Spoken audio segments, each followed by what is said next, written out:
Class 10 এর the question বাঞ্চের থেকে আজকে আমি নিয়ে চলে এসেছি একটা কমেন্ট ওয়াইজ ভিডিও। অনেকদিন ধরেই তোমরা এই বই থেকে কমেন্ট করছিলে, বাট আমি অন্যান্য ভিডিও ছাড়ার কারণে এই বইয়ের কমেন্ট ওয়াইজ ভিডিওগুলো ছাড়তে পারছিলাম না, কারণ অনেক ভিডিওর চাপ ছিল।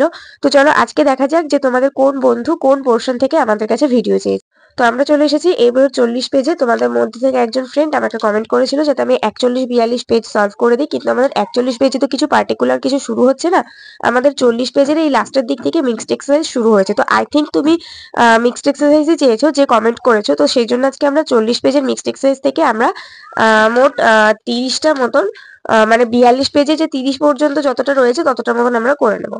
তো চলো সমালোচনা করে ভিডিও শুরু করা যাক। তবে তার আগে অবশ্যই চ্যানেলটিকে সাবস্ক্রাইব করে পাশে থাকা বেল আইকন প্রেস করে দিও, আর অল বাটন অন করে দাও যাতে আমি ভিডিও আপলোড করার সাথে সাথে তোমাদের কাছে নোটিফিকেশন চলে যায়। আর অলরেডি যারা সাবস্ক্রাইব করে দিয়েছে তাদেরকে অসংখ্য ধন্যবাদ। তো চলো এবার আমরা ভিডিও শুরু করি। তো প্রথমে এটা পুরোটাই কিন্তু আমাদের ভয়েস চেঞ্জের উপরে এই মিক্সড এক্সারসাইজটা, শুধু এখানে আমাদের ইন্টারোগেটিভ অপটেটিভ মানে সব রকম সেন্টেন্স মিলিয়ে আমাদের এখানে ভয়েস চেঞ্জ করতে বলা হয়েছে। তো চলো ফার্স্ট দেখে নি কি আছে। We will arrange a party. একটা party, we will arrange a party. তো এখানে আমরা দেখবো প্রথমে অবজেক্ট আছে এ পার্টি, তার জন্য সেটাকে আগে বসিয়ে দেওয়া হয়েছে। উইল আছে তো উইল বসে যাবে অবশ্যই। আর আমরা জানি can could shall should will would may might must, এগুলো আমাদের মডেল ভার্ব, তো এগুলো থাকলে একটা করে বি হয়। তো সেই জন্য উইলের সাথে বি হয়েছে। অ্যারেঞ্জের পাস্ট পার্টিসিপল ফর্ম হচ্ছে অ্যারেঞ্জড, এরপরে বাই উই থাকলে আস হয়ে যায়। ঠিক আছে, তাহলে a party will be arranged by us. I have borrowed the book. The book আমাদের অবজেক্ট, সেই জন্য এটা এখানে বসে যাবে। আর যেহেতু এটা এখানে হ্যাভ বসতে পারে না কারণ এটা আমাদের থার্ড পার্সন সিঙ্গুলার নাম্বার, তো সেই জন্য এখানে হ্যাজ বসেছে। হ্যাজ থাকলে তার সাথে বিনও বসবে, তাহলে এখানে বিন বসেছে। এরপর আমাদের বরোড আছে, বরোডের পাস্ট পার্টিসিপল ফর্ম বরোডই হয়, তার জন্য বাই। আর এখানে আই থাকলে মি হয়ে যাবে, তার জন্য মি হয়েছে। The book has been borrowed by me. They did not make a sound, এই সাউন্ড অবজেক্ট হবে।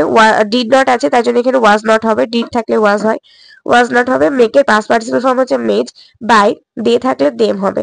এই sound was not made by them. আমি তোমাদেরকে সবসময় সবকিছু বুঝিয়ে বুঝিয়ে দিই বলে একজন আমাকে কমেন্ট করেছিলে যে শুধু বললেই হবে, মানে শুধু কোয়েশ্চেনের আনসারটা বলে দিলেই হবে, আমাদেরকে কিছু বোঝানো লাগবে না। তো দেখো, তোমরা যদি না বুঝে জাস্ট টুকে বা মুখস্থ করে এই ভয়েস চেঞ্জ বা গ্রামার জাতীয় কোনো কিছু পরীক্ষা দিতে চলে যাও, তাহলে কিন্তু তোমাদের শেখাটা কমপ্লিট থাকবে না, ইনকমপ্লিট থেকে যাবে, কমপ্লিট হবে না। তো আমি যেহেতু একজন টিচার, আমি সব রকম স্টুডেন্টের জন্য আমি ভিডিও বানাচ্ছি। আমি কখনোই চাইবো না যে যারা একটু পিছিয়ে পড়া স্টুডেন্ট তারা যেন একেবারে সবসময় শুধু মুখস্থ করেই যেন চলে যায়, আমি এটা কখনোই চাইবো না। আমি সবাইকে একই ক্যাটাগরিতে নিয়ে আসার চেষ্টা করব। যাদের আইকিউ কম, যাদের আইকিউ বেশি, দুজনকে একই ক্যাটাগরিতে দেখবো। আমি একজন টিচার, মানে আমার কাছে সমস্ত স্টুডেন্ট সমান, আমার কাছে সবাই বুঝতে চাইছে, এটাই আমি জানবো। তাহলে কে আমার আনসার শুধুমাত্র আনসার দেখবে বা কে শুধুমাত্র আমার বোঝানোটা দেখবে, সেটা তাদের উপর ডিপেন্ড করছে। তোমার যদি শুধুমাত্র আনসারের প্রয়োজন হয় তাহলে তুমি স্কিপ করে করে আনসারটা টুকে নিয়ে বা মুখস্থ করে নিতে পারো। বাট তোমার যদি মনে হয় তুমি প্রপার নলেজের সাথে তুমি এই ব্যাপারটাকে বুঝবে এবং নিজে নিজে সলভ করার চেষ্টা করবে, তাহলে কিন্তু তোমাকে পুরো ভিডিওটা স্কিপ না করে দেখতে হবে। পুরোটাই চয়েস তোমার নিজের ওপরে যে তুমি কিভাবে তোমার পড়াশোনাটাকে মেনটেন করবে। তো 4 দাগে আছে হু টট হিম ফ্রেঞ্চ। তো এটা যেহেতু হু আছে তাহলে প্রথমে আমাদের বাই হুম দিতে হবে। আর আমরা জানি যে অক্সিলারি আগে বসবে এই ইন্টারোগেটিভে। তাহলে আমাদের এখানে যেহেতু ফ্রেঞ্চ আমাদের একটা সিঙ্গুলার, একটা সিঙ্গুলার এক বচন, আমাদের সিঙ্গুলার নাম্বার, প্লুরাল নয়, তার জন্য এখানে ওয়াজ হবে, ওয়্যার হবে না। এরপর ফ্রেঞ্চ বসে যাবে সাবজেক্ট যেহেতু। তারপরে টট, টট ছিল, টটের পাস্ট পার্টিসিপল ফর্ম টটই হয়, তার জন্য এটা বসে গিয়ে কোয়েশ্চেন মার্ক দিতে হবে। By whom was French taught. May I use your laptop. আমার যেহেতু একটু ঠান্ডা লেগেছে তার জন্য গলাটা একটু ডিস্টার্ব করছে। তো যাই হোক, মে আই ইউজ ইউর ল্যাপটপ, তাহলে এখানে মে আছে, মে ওইভাবেই বসে পড়বে। ইউর ল্যাপটপ সাবজেক্টে আছে, এটা আমরা মেয়ের পরে বসিয়ে দেবো। যেহেতু can could shall should will would may might must এগুলো আমাদের মডেল ভার্ব, তার জন্য আমাদের এখানে একটা বি বসবে। এরপর ইউজের পাস্ট পার্টিসিপল ফর্ম হচ্ছে ইউজড, তার জন্য ইউজড বসানো হয়েছে। বাই আই থাকলে মি বসবে, তাই মি হয়েছে, তারপর question mark. May your laptop be used by me. Will you kill the snake. উইলের মতন বসে যাবে, দ্য স্নেক এভাবে বসে পড়লো। এরপরে উইলের সাথে বি বসবে, তারপরে কিলের পাস্ট পার্টিসিপল ফর্ম কিল্ড হবে, তারপর বাই ইউ হয়ে কোয়েশ্চেন মার্ক বসবে। Will the snake be killed by you. I enjoyed the show. The show was enjoyed by me. যেহেতু এখানে ভার্বের পাস্ট ফর্ম আছে তার জন্য এখানে অক্সিলারি হিসেবে ওয়াজ বসলো, কারণ দ্য শো হচ্ছে আমাদের সিঙ্গুলার নাম্বার, প্লুরাল নয়। ঠিক আছে, আর আই থাকলে মি হয়। Why did they send you away, কেন তারা তোমাকে তাড়িয়ে দিল বা পাঠিয়ে দিল। তো হোয়াই এর মতন বসে পড়বে, আর যেহেতু অক্সিলারি আগে বসবে তো এখানে দে দেখো আমাদের প্লুরালে আছে, তাহলে আমাদের ওয়াজ বসতে পারে না। তাহলে সরি আমাদের ইউ আছে এখানে, তাহলে আমাদের ওয়াজ বসতে পারে না, কারণ ইউ এর সাথে আর হয়, আর আর এর পাস্ট ফর্ম হচ্ছে ওয়্যার, তার জন্য ইউ এর সাথে এখানে ওয়্যার বসবে। তাহলে হোয়াই ওয়্যার ইউ সেন্ট হবে, সেন্ট কিন্তু পাস্ট ফর্মে, পাস্ট পার্টিসিপল ফর্মে কিন্তু সেন্ট হবে, sent away by them, they থাকলে দেম হবে। এরপর 9 দাগে আছে can you crack a nut, can a nut be cracked by you, ক্যানের মতন বসে পড়বে, এ নাট বসে পড়লো, তারপর বি বসবে যেহেতু মডেল ভার্ব, ক্র্যাকের past participle form cracked by you. Don't run in the sun, voice change করলে কি হবে, you are ordered not to run in the sun. Let us play cricket, let cricket be played by us, he has put the ball in the box, the ball has been put in the box by him. Has থাকলে তার সাথে বিন হবে, তার জন্য এখানে has been দেওয়া হয়েছে। He had drawn a beautiful picture. A beautiful picture had been drawn by him. Had থাকলে তার সাথে been হবে। I have to finish the job. The job যেহেতু আমাদের দ্য জব হচ্ছে থার্ড পার্সন সিঙ্গুলার নাম্বার, তার জন্য এটার সাথে হ্যাভ বসতে পারে না, হ্যাজ বসেছে। হ্যাজ টু যেহেতু এখানে টু আছে তাই টু বসেছে, হ্যাজ টু, আর হ্যাজ এর সাথে বিন বসবে, আর ফিনিশের পাস্ট পার্টিসিপল ফর্ম হচ্ছে ফিনিশড, আর আয়ের পরিবর্তে মি হবে। তাহলে the job has to been finished by me. He will have to learn a new geography. A new geography will have to be learned by him. Will have to আছে তো will have to এইভাবে বসে যাবে, যেহেতু will আমাদের modal verb তার জন্য B বসলো, লার্ন এর পাস্ট পার্টিসিপল ফর্ম লার্নড, তাহলে বাই হিম হয়ে গেল। তারপর draw a picture at the centre, এটা আমরা দুই ভাবে করতে পারি। একটা তো তোমরা জানো যে ইউ আর অর্ডার টু দিয়ে করলে আমাদের হবে you are order to draw a picture at the centre, আর এক রকম ভাবে হবে let a picture be drawn at the centre, সে অনেকটা ওরকম করে let the door be opened, ওরকম করে হবে let a picture be drawn at the centre.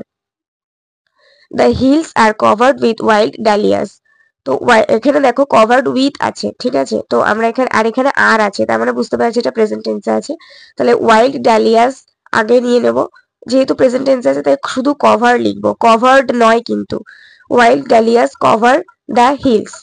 No voice was heard by us, এটাও প্যাসিভে আছে, তো আস থাকলে উই হয়ে যাবে, যেহেতু ওয়াজ আছে তাহলে পাস্ট টেন্সেই আছে, তাই এটাকে হিয়ার করতে পারবো না, হার্ডই করতে হবে, তাহলে উই হার্ড নো ভয়েস।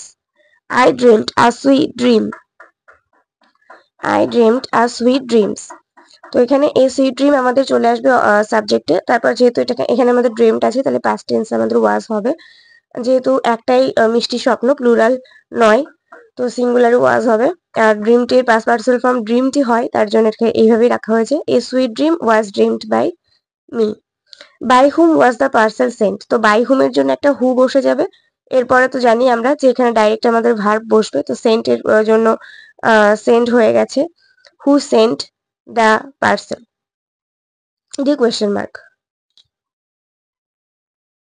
এরপর আমাদের এখানে 21 দাগে আছে let me speak the truth, তো লেট মি স্পিক দ্য ট্রুথে আমাদের করতে হবে let the truth be spoken by me, এরকম ভাবে she must execute the order must be executed by her, please do not cross the road, এটা আমার এখানে ধরেনি তার জন্য খাতায় লিখেছি, এটার আনসার হবে you are requested not to cross the road.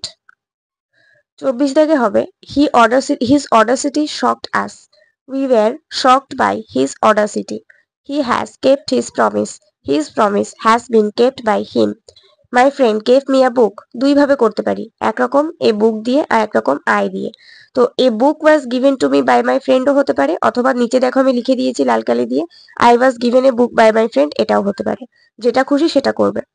27 দাগে আছে Nita has listened to the radio, the radio has been listened to by Nita. হাতের লেখা বুঝতে অসুবিধা হলে আরেকবার পিছন দিকে স্কিপ করে আমার গলা মানে আমি যেটা বললাম সেটা ফলো করে নাও।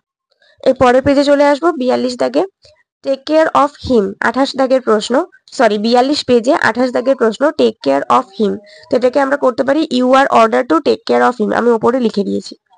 এরপর 29 দাগে আছে he made us believe it, এটা একটুখানি একটা অন্যরকম একটু হবে, সেটা হচ্ছে we were made to believe it by him, এখানে তোমাদেরকে একটা টু নিয়ে আসতে হবে, নইলে কিন্তু এই সেন্টেন্সের মিনিংটা মিলবে না। We were made to believe it by him, we আসের জন্য উই হলো, যেহেতু উই আমাদের প্লুরাল তার জন্য ওয়্যার হলো। এরপর মেডের পাস্ট পার্টিসিপেল ফর্ম তো মেডই হয়। এবার যেহেতু আমরা আমাদেরকে বিশ্বাস করানো হয়েছিল, তো কে কথাটার জন্য টু নিয়ে আসতে হবে। এটা আমি তোমাদেরকে বলেছি যে কে বোঝানোর জন্য টু নিয়ে আসতে হয়, তার জন্য এখানে টু আসলো। তারপর believe it by him. She thought me a romantic fool, I was thought a romantic fool by her. I was thought a romantic fool by her. ঠিক আছে, এখানে মিটাকে আই করা হলো, যেহেতু আই আমাদের সিঙ্গুলার তার জন্য ওয়াজ হয়েছে। থট এর পাস্ট পার্টিসিপেল ফর্ম থটই হবে। A romantic fool by her, she থাকলে হার হবে। তো আজকে এই 30 দাগ পর্যন্ত থাক, 31 দাগ থেকে নেক্সট পার্টে আমরা সলভ করব। আর আজকের ভিডিওটাতে একটা করে লাইক করে দিও, বন্ধুদের সঙ্গে অনেক অনেক শেয়ার করে দিও। নেক্সট ভিডিওতে দেখা হবে, ততক্ষণ পর্যন্ত সবাই ভালো থাকো, সুস্থ থাকো, মন দিয়ে পড়াশোনা করতে থাকো।